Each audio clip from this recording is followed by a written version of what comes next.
Record this? Not at all. Okay. One of my boys wants to hear it.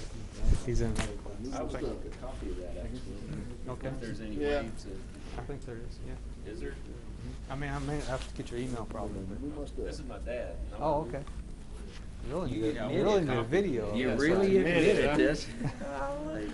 I knew that eventually come out, so let's just get this out of the way right now. I'd love to have a copy of that. Okay. We're supposed to start in about, what, 10 minutes, 5 minutes? Something like that. Oh, it's 2:45 now. Is this everybody? Well, shazam, let's get started. We will get started then. We can get Commander Johnny to take a seat here. That's one of my longtime pioneers from way back when. His sister and oldest daughter were running around little girl buddies back when, weren't they? That was a long time ago. Man, goodness. Only thing changed is I was better looking then. And that's your opinion. Well, yeah, that's true, that's true. Well, guys, let me just share with you a little bit. If I start running time, y'all kick me or trip me or something like that, and we're going to sort of run from there. I think most of y'all know me, Alan Gell, and they've asked me to sort of go over the early history of the South Central region specifically. It's hard to do that without talking about the history of Royal Rangers in general. So we're going to cover a little bit of this, a little bit of that. And some of you guys have been around since God was a baby. Well, y'all could interrupt me and say, that's not the way it was. Now, come on now, you and I have been together for a long time there, Joe. You can fill me in on some blank spaces if I leave something out. So some of you guys go way back with us, don't we, Daniel? And Too long. Early years, Daniel, matter of fact, he and I, when I arranged a meeting with the governor of the state of Texas, he was a little buckaroo at the time, wearing his scarf, and has his picture taken with the governor back when, now he still is an area commander. Johnny was a pioneer, I guess, weren't you? Pioneer and trailblazer when I was senior commander in Garland 1st Assembly. It seems like a zillion years ago now. And for those that don't know, my son's a commander at Glad Tidings Assembly God in Austin, and he's here trying to figure out. I never tell him any of these stories, so he said, I'm going to have to take a class just to find out.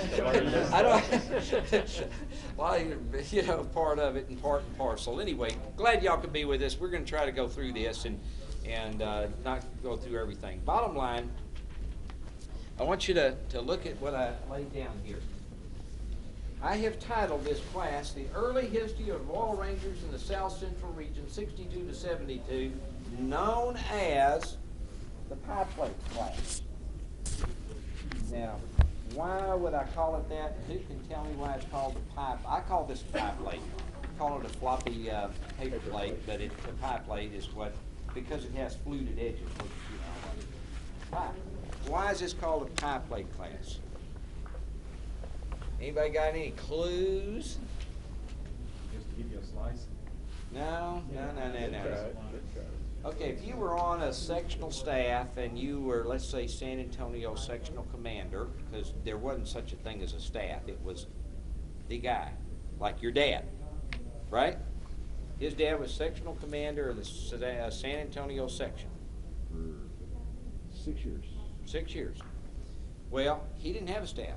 He didn't have anybody to help him. It was him. And whoever his sons he could drag in to go with him. That was very, very typical. And if you were on a district staff, guess who set up for a powwow? District commander. That's just the way it worked. Well, you'd get out there and you'd say, oh, I've got to get me my tent set up first. And you'd set up your tent. and you'd try to get some firewood to build a fire or set up a propane stove or get your lantern out, and then you'd forgot that you didn't bring any, fuel with you. I mean, these are things that just happened. And you get out there and you go, oh, everybody's coming in. This is Friday morning and it's Friday night, and people are going to start showing up. They've never been out there because we didn't have nice campgrounds. Your dad would just go out to Canyon Lake and find one of the public parks, and that's where you'd camp. Fill it up. That's it. Remember that, Joe? That's the way we did it. All the districts did it. All the sections did it. So you get out there, and the sectional commander or the district commander says, oh, I need to put up some signs so they'll know how to find us. And he'd start rummaging through his chair, and guess what he would have? A stack of these. He'd go to the dollar. We didn't have dollar stores. He'd go to the thing, and he'd find a big old stack for $1. And he'd go, and he'd put RR. And he'd make a sign. This is God's truth here, guys. Yep. And he'd go way over here in the corner, and he'd find and rumble through the bushes and get, those little sticker things all over his socks, trying to put it up on a telephone pole or a tree stump over here on the side where they're supposed to turn.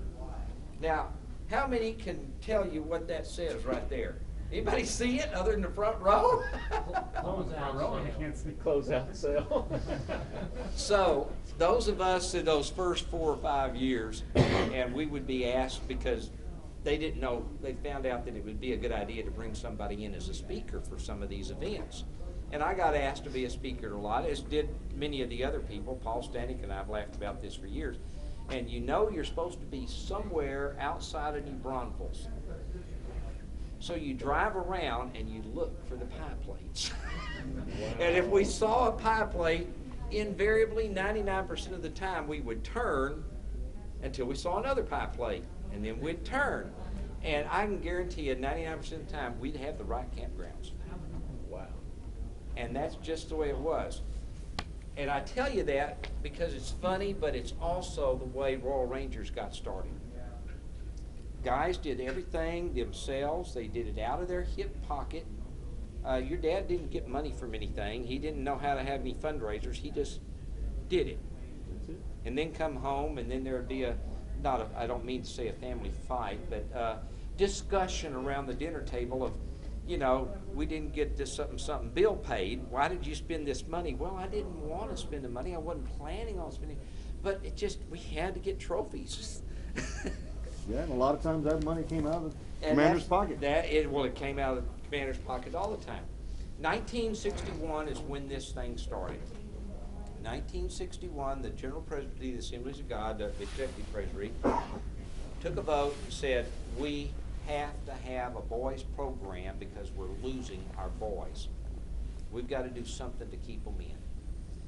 When I grew up in the Assemblies of God Church at Oak Cliff Assembly in Dallas, we didn't have a boys program, and most of us would go to Boy Scout groups in the neighborhood sponsored by Methodist churches or Baptist churches or Catholic church on the corner. We didn't care. We were boys. We wanted to be active. We wanted to do things, and you had an option, running loose like helter-skelter, or you just got in some sort of a group. So the Assemblies of God said, okay, we got to do something. They turned around and they said, well, let's see. Who do we know in the hierarchy that we can call on? And somebody suggested that there was a DCAP, we now call them youth directors, a DCAP in the North Texas district that had recently, before he became DCAP, converted from a Methodist minister to Pentecost and received baptism in the Holy Spirit. And they called Brother Johnny Barnes and said, would you undertake the task? It's going to be hard work. You got to just start the program from nothing. And so he accepted the challenge. They introduced it in the September issue, one of the September issues in the Pentecostal Evangel, September of 1962, and said, we're starting a boys program. This is what it is. It's going to have outdoor theme. The boys are going to wear khaki, shirts and pants. The leaders are going to wear this, that, and the other. And if you want some materials, write the National Springfield, Missouri Assemblies of God headquarters and ask for Royal Ranger materials. That was about all we knew. And I was attending brand new college student, 18 years old, First Assembly of God in Austin, Texas. And I was in the Longhorn Band, going to football games most every weekend, but there was a sweet young thing that caught my attention. And, you know, and so like most young guys, we figure out how we can spend some time hanging around these girls, right?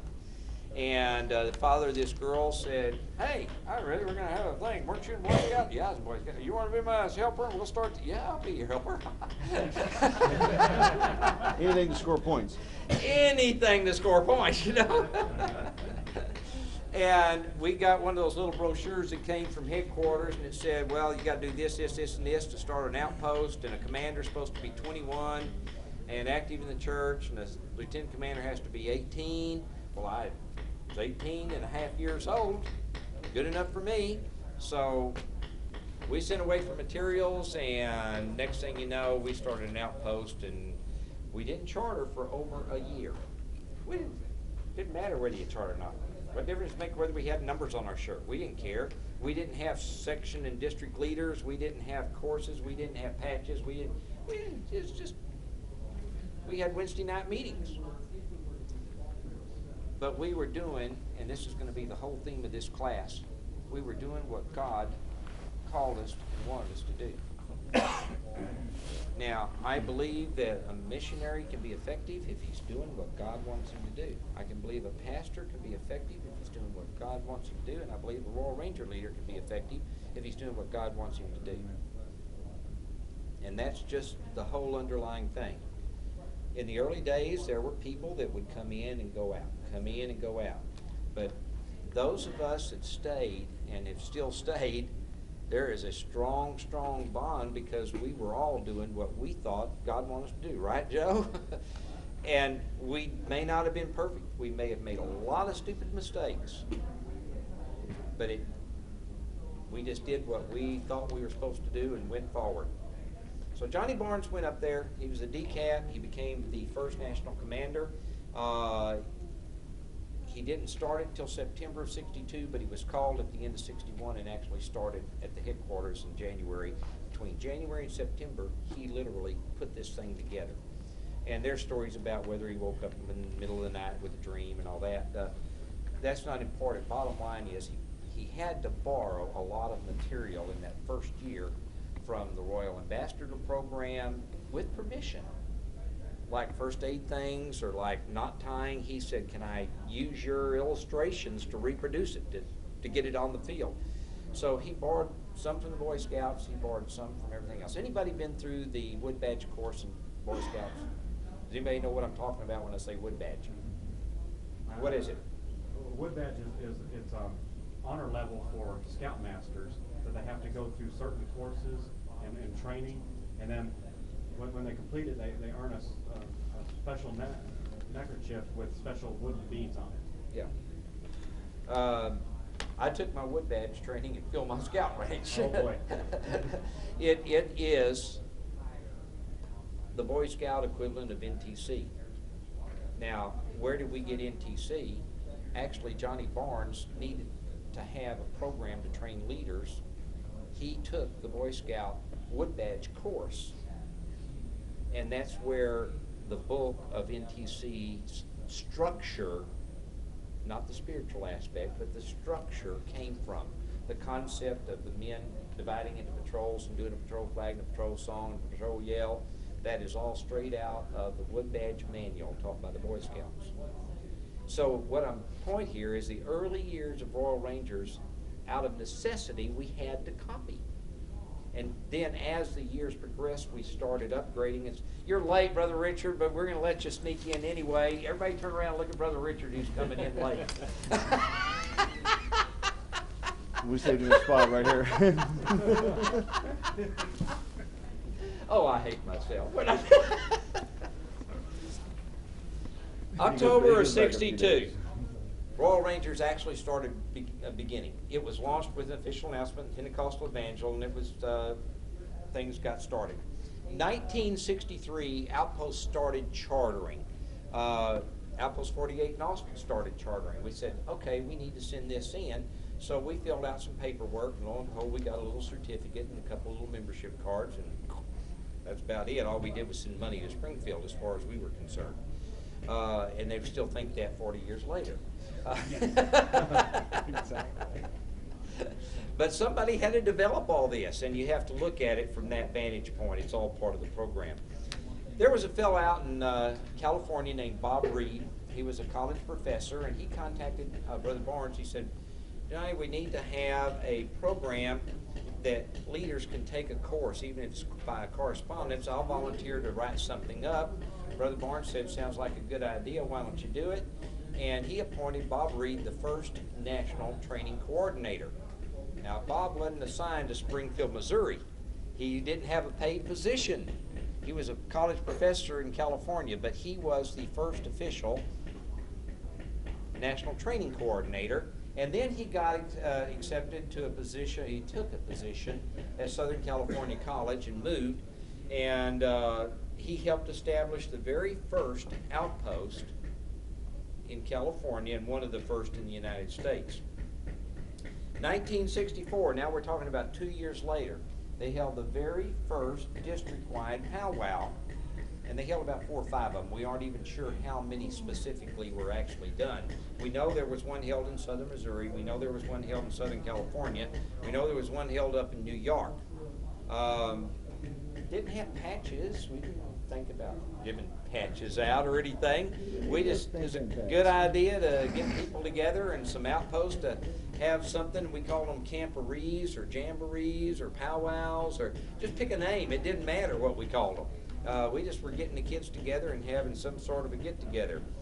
1966, June, the FCF was actually launched.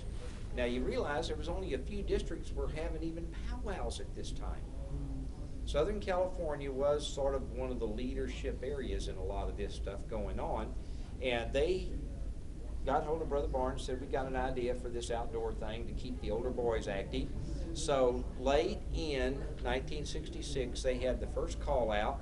The guys got them some brown shirts, took some chamois they were using for their cars, cut strips and taped them and sewed them and stapled them on, put a rabbit fur cap with a little coontail on the back, and that was their outfits for that first call out. Oh, they were pretty scrunchy. You ought to look at the pictures. But it got FCF started. Back here again to the pie plates. You just did what you had to do to make it work. Whether it was a pie plate or a rabbit skin and cut chamois on a brown shirt, you just did what you had to do to keep it going. 1966 was also the first year that Royal Rangers got started in the first foreign country. Guess what country it was? Australia. Australia. And that was in 1966. It didn't take off and do a whole lot, but it actually did get started. Some people had come into the United States and heard about it, thought about it, and took it back.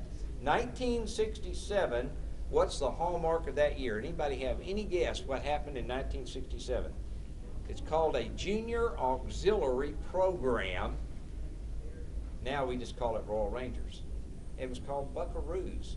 And Brother Barnes got the idea of the name Buckaroo from, that's what the early American cowboy that was a new cowboy was called. And that was sort of takeoff on the Spanish name Vaquero, that was cowboy. I mean, it's just one of those things. So that's where this name sort of evolved into.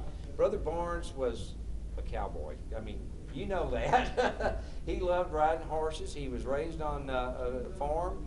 I guess he ran barefoot until he was 12 years old, probably. I don't know. But he loved horses, and he loved the West. When he became, after he was newly a young man, he became a Methodist minister. And as a Methodist minister, he was fire and brimstone. I mean, if y'all ever heard him preach, he was dynamic, wasn't he? You've heard him preach. He was a Methodist minister, and he got a tiny little church over west of Fort Worth, which is dropping off into nowhere land in Texas. And one day, he and I were traveling together over in Switzerland, and this is when the book Lonesome Dove came out, and I was reading it. And if y'all have read it, you know the name of the horse, of Gus's horse, and not exactly one you use in a lot of good company sometimes, but I turned that little book over and Johnny saw it and he said, "What's that? Is that Lonesome Dove?" And I went, "Yeah."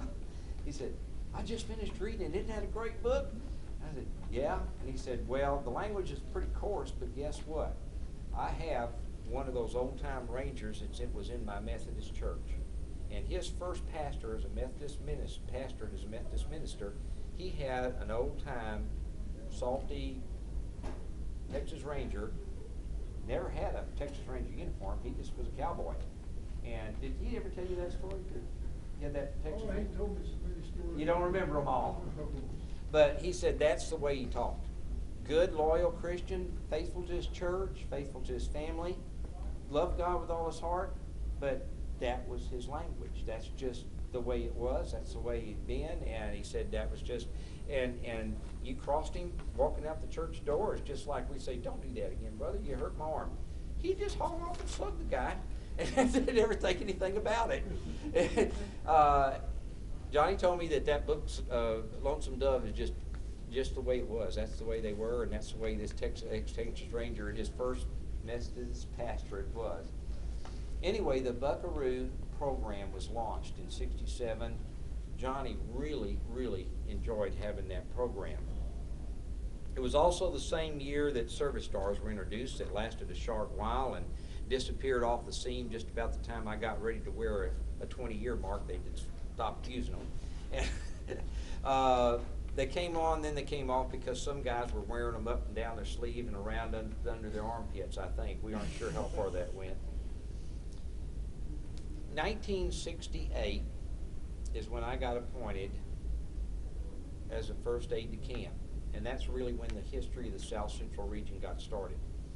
And I'm not sure, other than just God's providence, all I can say is the Holy Spirit, that this all fell into place. But when I was a young teenage boy, 16 years old, I had started driving, and the North Texas District, how many of y'all from North Texas? Okay, North Texas District bought a piece of property between Dallas and Fort Worth. Was a boys' ranch. We didn't have wall-to-wall stores and freeways then.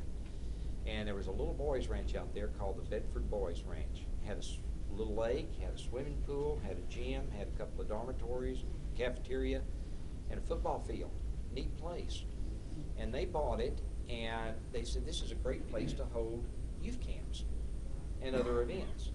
Well, Johnny Barnes was decap.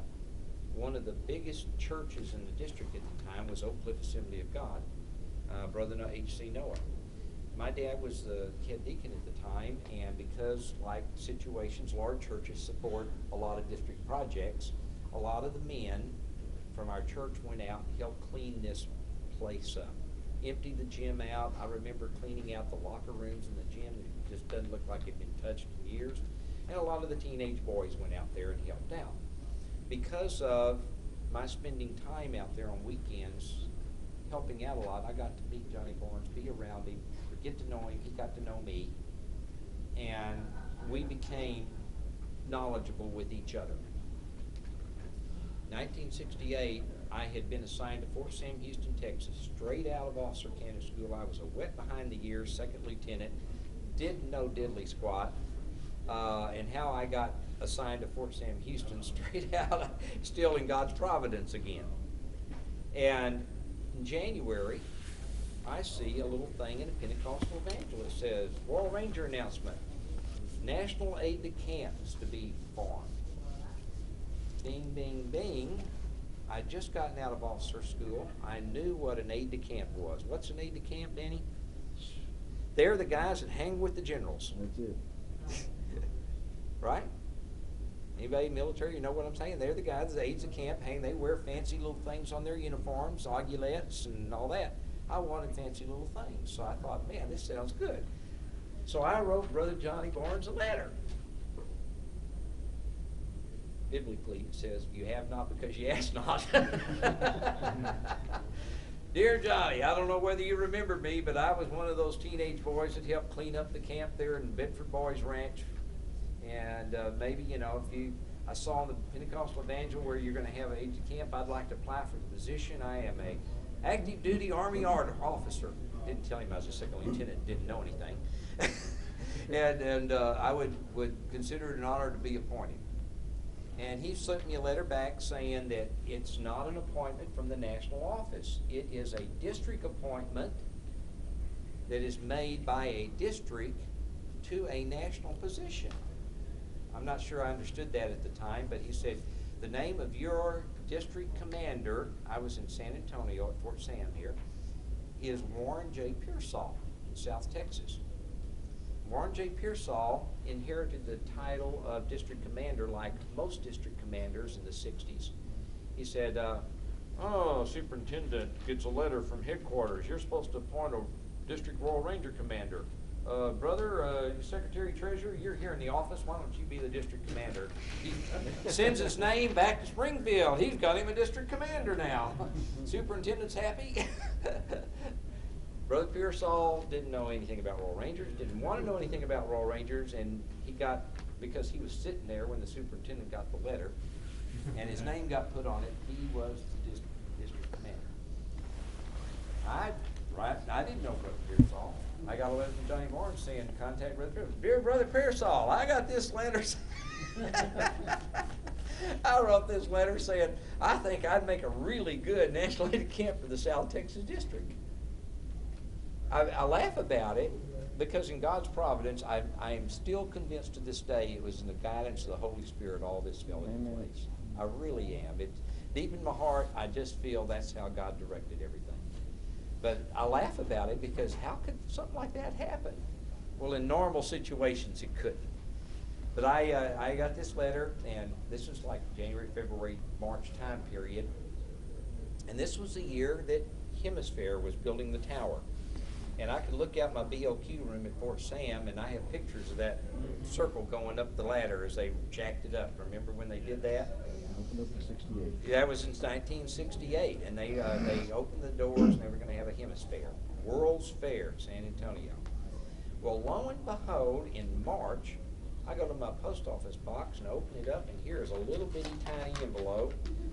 General Headquarters, Assemblies of God, and I rip it open, and there's nothing in there except a blue pen that says National Aide de Camp. No letter, no explanation, no nothing. I had absolutely no clue what my job was, how to get it, what I was supposed to do. I mean, nothing. I was just nothing.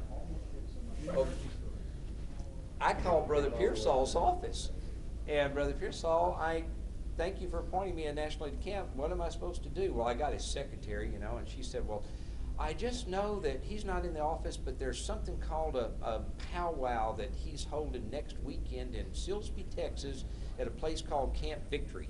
That's all she could tell me. And I guess you ought to go.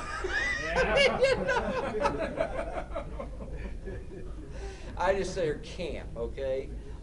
I'm in the Army. I have a set of green fatigues. I grab one of my plain green fatigue shirts, and I go down to the PX and I buy a lieutenant colonel insignia. I didn't even know what rank I was supposed to wear, nothing. And I put these lieutenant colonel insignia on, and I rip the U.S. Army patch on it, and sew a Royal Ranger patch on it, hand sew it, just tacking it like you would. Put this thing on, and I go to Silsbee, Texas, in my little yellow Mustang convertible, trying to find a thing called Camp Victory. I get off duty at 4 o'clock on a Friday afternoon, drive all the way over to the other side of Beaumont there. Long drive. I get in at 2 or 3 o'clock in the morning. Stumbling there, there's people sleeping in bunks and in a cabin, and I found an empty bunk and I just crashed. And there's some tents out here. I didn't even see them. I just saw a bunch of cars and found some people sleeping. I said, that's good enough for me. I'll go to bed. Got up early the next morning, and there was about 100 people there. And I was walking around, putting my new shirt on with those lieutenant colonels. Walking along and come up, just looking at tents and fires and equipment. And this flap of this door opens, this head sticks out, and the flap goes to it, and I could hear him talking to somebody. He says, there's a colonel out there. Well, I'm a second lieutenant. And it didn't dawn on me. This was Ray Massey. We've laughed about it ever since. Ray Massey went on to become the district commander, for a long time, district commander of South Texas. And his son was National Scout and very active in the Royal Rangers over the years. We formed a lot of bonds in those early years that you can just don't even know how it occurred and how they happened. My bird dog don't play much now. Yeah, well, he harasses me. Fred, I'd never fired a black powder rifle, but he thought a second lieutenant on active duty knew how to fire anything. You know, I was trained on a 45 thing. And we were up there visiting him one time at his house, and he brought out this rifle that's about twice as long as me, and he takes a can, puts it on his Abner's. I still remember his name. He probably is dog heaven. Yeah, he's probably barking at me. Puts his can on his doghouse, and he said, "Here, Alan, shoot this can off." I shot a hole plumb through the front of the doghouse, out the back, and Abner squealed into the sky. I asked him to shoot the roof, and at least He never let me fire one of his rifles again. But that's how things sort of got started. So I was an aide-de-camp for the South Texas District, not knowing what I was supposed to do or how I was supposed to do it. But we went to the first powwow, met some people, many of which we're still friends with today, and exchanged Christmas cards. About a month later, we get a letter from Johnny Barnes saying there's going to be the first aides-de-camp council. And that was just about the time Fred got appointed as aide-de-camp for the Kansas district. We had about a dozen or something of them, I don't know, 20 of us there. That first, we had it on the stage. We all got together. Now we were in the executive room. Yeah, fancy stuff. We held an aide-de-camp meeting, didn't hardly know what we were supposed to do. And that very first one, we all showed up with these Lieutenant Colonel military issue pins on. Well, it became real obvious the chaplains were having a meeting there at the time, and they got their feathers really ruffled, so we had to come up with some insignia, and that's how we got those little cloth insignia changed. We had to come up with something different other than military insignia, but it did get changed, and we started having these meetings and formulating what we were going to do. 1969, Brother Barnes called me. He said, "Alan, Texas is sort of a unique situation because you've got the headquarters for the Latin American district. We had one district for the whole United States." He said, "We've got a district commander there named Raul Solis. Would you look him up and make some contact with him?" I went, "Yeah, sure." Well, come to find out, Fort Sam Houston is in Braunfels Avenue. You take New Braunfels Avenue, cross over the freeway, go over the railroad tracks, and just a couple of blocks down there is where the Brother Solis lived. It was really close to where I was living, and so I could stop by real easy, go over and see him. And he was reluctant to do anything, had never had any major association with the Anglo churches at all, never been asked to do much with the Anglo churches. And Brother Barnes had said, "Let's get them involved, and by the way, you're from the North Texas district, living in South Texas. Why don't you see if you can get South Texas and North Texas?" And West Texas hadn't even started up yet. He said there was a few outposts that had chartered individually, but there wasn't anything else going. See if you can bring them in, get the Latin American district going, and see what you can do. And I'm going to appoint you a regional aide-de-camp for Texas. Okay. He said, "By the way, we're going to do the same in California, the same up in New York or somewhere." And we didn't have specific assignments. It was sort of like he just thought this is something would be a good idea to do.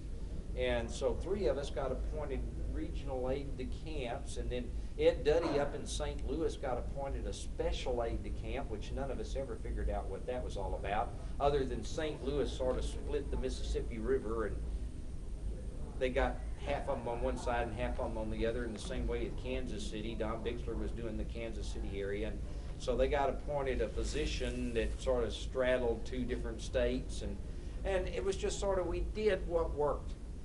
Whether it was pie plates or whether it was something else. I keep going back to the pie plates, and that's why I call it the pie plate class. We did what had to be done and what made it work. And we just got together. So here I was, a regional coordinator, And the three of us that were appointed that first year in '69 let Johnny know that this was a good idea to make it work. So he looked at the breakdown of the Assemblies of God structure, figured out that there were regions, and we had regional presbyters, and within the Assemblies of God structure there were other regional hierarchy. So he said, okay, we need to have regions for the Royal Rangers and have a regional coordinator. It wasn't a command structure. There wasn't a direct line where a region could tell a district how to do things or what to do. In a district, the section is under the control and auspices of a district, but a region is sort of a nebulous entity out here. So we never did become a hierarchical position as much as a coordinator, and that's where the name coordinator came from. So finally, about 1970, we actually had regions, and there were 8 regional coordinators appointed, and that became the first executive committee for the Royal Ranger National Group. And then we would go and start having other things. And as we got together, we would have the system put together where, what can we do to help all the districts within our region? Sometimes it worked and sometimes it didn't. Sometimes the regional coordinator took the title and didn't do anything. Others did what worked in their district and sort of didn't go outside their district. You sort of did what had to be done and make it work, and we had a couple of the regions, ours being one of them, that had a lot going. We had a strong cooperation of our district commanders.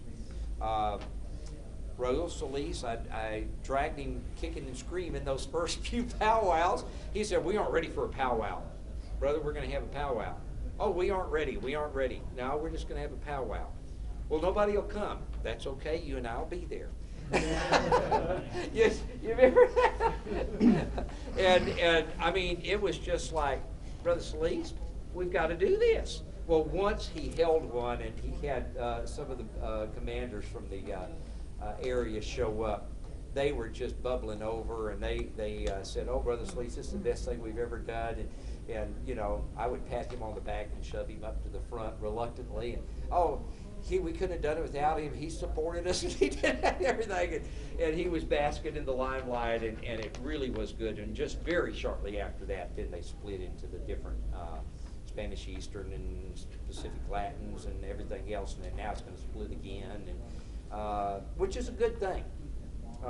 If y'all don't know, we've had Italian districts and German districts for the concentration of German-speaking churches and Italian-speaking churches. And as they've gone out of usage, the district has dissolved, and other districts have split. This is just the normal operation of the way things work. 1969 is also when the Longhorn chapter started in South Texas. The North Texas had started their Shawnee Trail chapter the year before. Remember, FCF started in '66. So here it is in '68. 2 years later, North Texas finally gets on the ball and starts an FCF group. 1969, South Texas starts it. Floyd Hurst is a missionary from the Philippines, and he'd gotten really active, and he was home on furlough. And he said, Brother Gell, if you'll help get things going, I'll come down, we'll get this thing kicked off. So we held the first initiation, we called them in those days, for the FCF in South Texas. And he and I looked at each other and said, what do you think we ought to call this thing? And we picked the Longhorn chapter, and it's still called the Longhorn chapter. We were just picking names and doing things and deciding how we wanted to make things work. In June of '69, they made a major change in patches. They took the little red Trailblazer patches away. Anybody remember those little red Trailblazer patches? In the early years, Trailblazers earned red advance awards, and Air and Sea Rangers earned blue advanced awards. But it was in June of '69 when they were going to introduce the new Trail Ranger program. So tying that in, they eliminated all the red ones. The red and the blue awards had different requirements. And you'd have a boy show up and he had red awards and blue awards all mixed in, but they all had different requirements. And you go, well, that's not a real award, it's a red one. You didn't do what I did to get a blue one. And so they just dissolved all the red ones, let them go, and they made Air, Sea, and Trail Rangers all earn blue awards. That was a hallmark year. A lot happened in August of '69. 33rd General Council took place in Dallas, and for the first time ever at a General Council, they had Royal Rangers recognized at a General Council of the Assemblies of God. There was a men's prayer breakfast, and typically the men would get together and talk about Life for the Lost or Action Crusades or something like that. But on the men's prayer breakfast, I actually was invited to come and talk about Royal Rangers for the first time at any of the General Councils. It was fantastic. Johnny Barnes was there, but he said, you got a bigger mouth than me, so you get up talking. First, also, in 1969, we held the first NTC in Fort Hood, Texas. I mention that for a couple of reasons. Doc Shepard was still on active duty with the Air Force, and he was stationed in San Antonio, and he attended as a trainee, which he now is in Oklahoma City and has a private practice. Been extremely active in Royal Rangers ever since. Another noted person that was at that camp was a fellow named Eugene Hunt. You heard the name Eugene Hunt? Johnny, you're shaking your head. Who's Eugene Hunt? He's a missionary to the Caribbean. Eugene Hunt just recently got married and was assigned as a home missionary type appointment to work with a group called Teen Challenge. Not the older guys, but the teenage members of Teen Challenge in the North Texas area. And he said, you know, I got to do something for them. Maybe this Royal Ranger thing will work. So he came as a trainee to learn how to do Royal Rangers with Teen Challenge. He got really on fire about Royal Rangers. And he went to the Dominican Republic as a missionary, became the first national commander for the Dominican Republic, started the first outpost, and got Royal Rangers established in Costa Rica. Even though his home base was in the Caribbean, he kept going back and forth into Central America. And he laid the groundwork so that when Doug Marsh was of age, Doug was raised on the mission field, if y'all don't know his background. Doug Marsh's parents are from Central and South America. Doug was born there, raised on the mission field. When he was old enough to become involved, Eugene Hunt got hold of Doug and he said, we need to have some sort of a training camp. Are you interested? Yeah. So Eugene Hunt was the first camp commander in the first camp in the Central America. Doug Marsh was a senior guide at age 16. And he's been involved ever since. God had his hand on him from the very beginning. So if you have any doubts about our national commander, I don't. God had him where he needed him to be all those years, building him to this point. And when I found out he was being announced for national commander, you just see God's working hand here. And this is the way I feel about these first 10 years of our region. It wasn't me. It wasn't Shorty Wills. It wasn't Richard Garza. It wasn't Ollie Hindley. It was just the leadership of the Holy Spirit that allowed us to put all these things into place. We look back and marvel ourselves, and we laugh and tell war stories. I mean, Fred and I talk about shooting a hole in the roof of his doghouse. But guess what? That's what got Royal Rangers and FCF started. He and I've got a picture of him that same weekend I shot the hole in his doghouse, of wearing a red velvet shirt with red curtain fringe. And that was his first FCF outfit. Now, you can't even imagine Fred Deaver wearing something like that now. But we went around to 6 churches on that one Sunday and introduced the Royal Ranger program, and 5 of them picked it up and ran with it. You just do it. And we don't know how, other than it was God that caused these little things to occur. In 1970, on talking to these other regional coordinators, I asked Brother Barnes about having a regional FCF get-together, and he went, do what you want to, that'll work.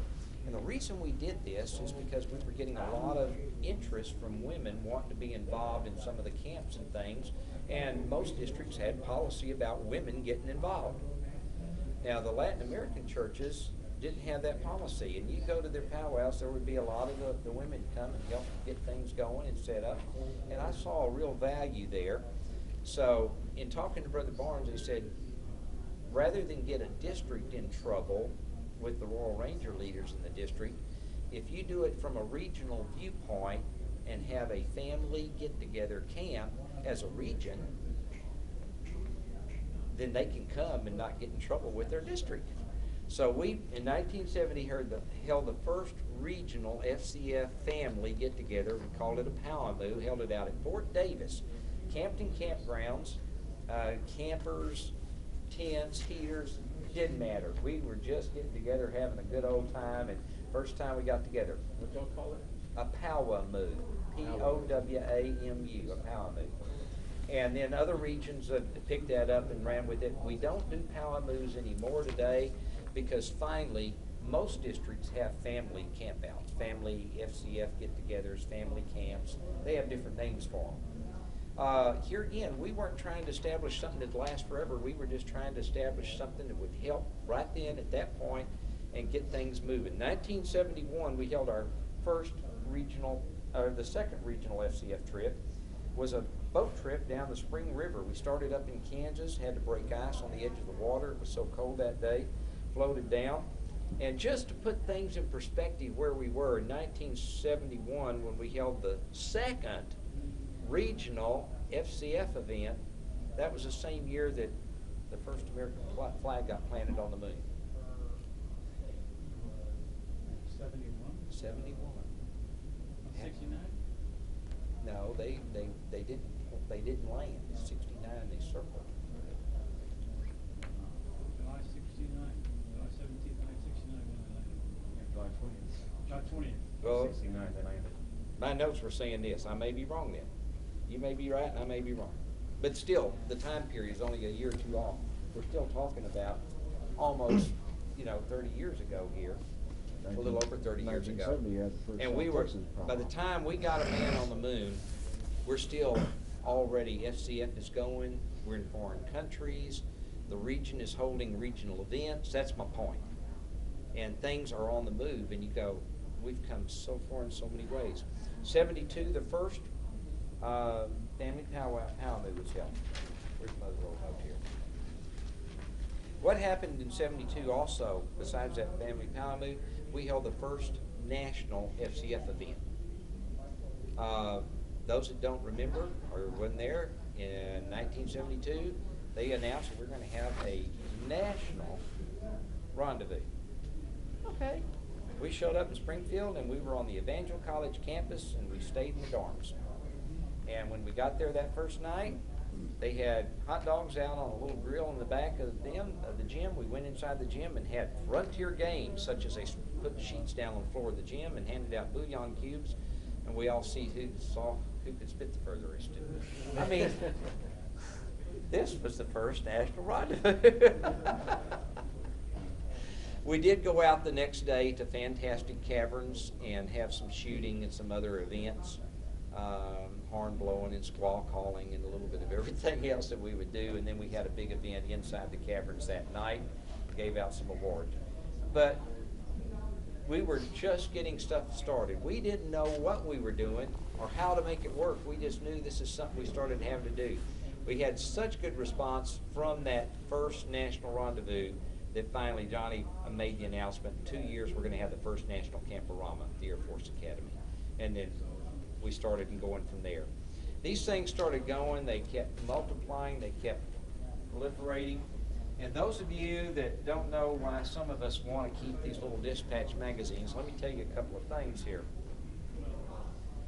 Everybody's seen this picture of these guys. They're the flag and waving a sombrero, right? Anybody recognize that picture at all? I know you do. There's a story behind it because Brother Juan and Brother George Davis, they pulled out in this little private airplane. This little George was a pilot. They left Florida, where they were based, and they came through San Antonio and met Johnny Barnes and Raul Solis. And Johnny called me and said, "Can you meet us there at the airport?" And Judy and I tooled out early in the morning, and we met him because Johnny had stayed with us that night, and we took him out to the airport. This little plane landed, and Brother Solis had his bags, and Johnny had his bags, and Juan and George were already on the plane, and the four of them were going to fly into South America and start establishing it in the countries there.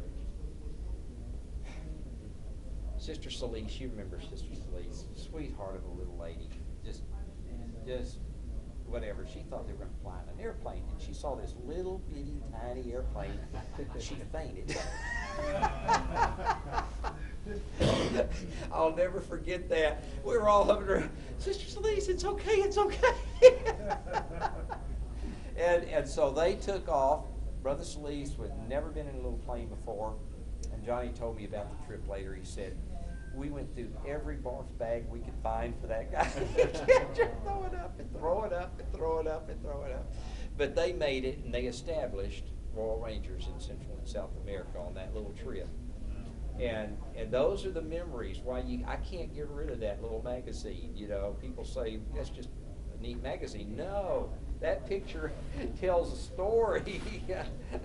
That picture right there, there's a guy looking at a flag, a patrol flag, and that is David Franklin. David Franklin's dad was Don Franklin, and he was on the staff at Oak Cliff Assembly of God Church. And because I grew up in that church, I was sort of well known. My mother still went to the church there in Dallas. And Don Franklin found out that there was supposed to be a national training camp at Estes Park, Colorado. That was the first year. They held one, they held four of them in Missouri. 2 weeks later, they held one in Colorado. 2 weeks later, they held one in California. And then 2 weeks later, up in New York. Or 2 or 3 weeks anyway. Maybe have the dates wrong. And lo and behold, we're in Colorado, and I'm senior guide. I didn't know what a senior guide was supposed to do. Johnny just told me, you're going to be senior guide at this camp. Well, I'm a second lieutenant on active duty. I have my jump boots, I've got my blouse pants, I've got a swagger stick, I've got my little beret pulled down, and I can yell with the best of them, right? Well, I'm doing all my job that was my role-playing job to do, and I'm making the rounds of everything, making sure this is after the orientation taking place and everybody's setting up their camp. You know what you do at NTC. About 4 o'clock, 5 o'clock in the afternoon, I'm walking around, you know, looking at my swagger stick, looking like I'm important. And I look through the parking lot, cars were off limits, and here's some guy over there at his car. What do you think you're doing? Well, it's Don Franklin. I'm getting out of here. I'm not going to put up with this nonsense. I don't like to be yelled at, even from you. He is packing his bags. He is putting them in the car. He's going to drive home to Texas from Colorado. He's not going to put up with this. Okay, you say those instant prayers. Lord, give me some guidance here. He's got a lot more seniority than I've got on what's going on around here.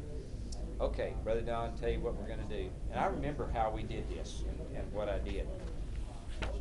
Lord, you have to help me here. You know, I said, okay, before we go, you owe me. You know me, and you know me, and my mother goes to the church where you're on the staff. You owe me. Just let me have prayer with you before you leave. Okay. Oh. Y'all that know Don Franklin know how he is. And so he turned around, and I prayed everything, putting the guilt trip, everything I could think of to pray.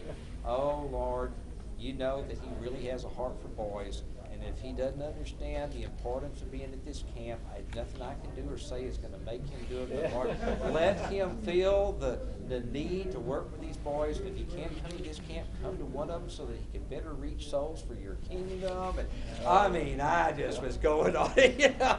And if he chooses that he can't stay and understand that this is just a role-playing job of mine, that I'm really not yelling at him, it's something I need to do for the purpose of the camp, let him have a safe trip, and your angels watch over him, and yada, yada, yada, yada, yada. Okay, brother, you go on your way. Brother Gell, you know,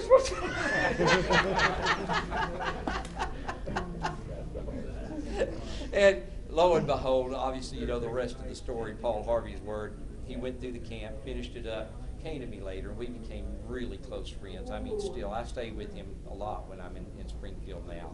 He became the national training coordinator. Between Bob Reed as a volunteer, they had hired Paul Fellers.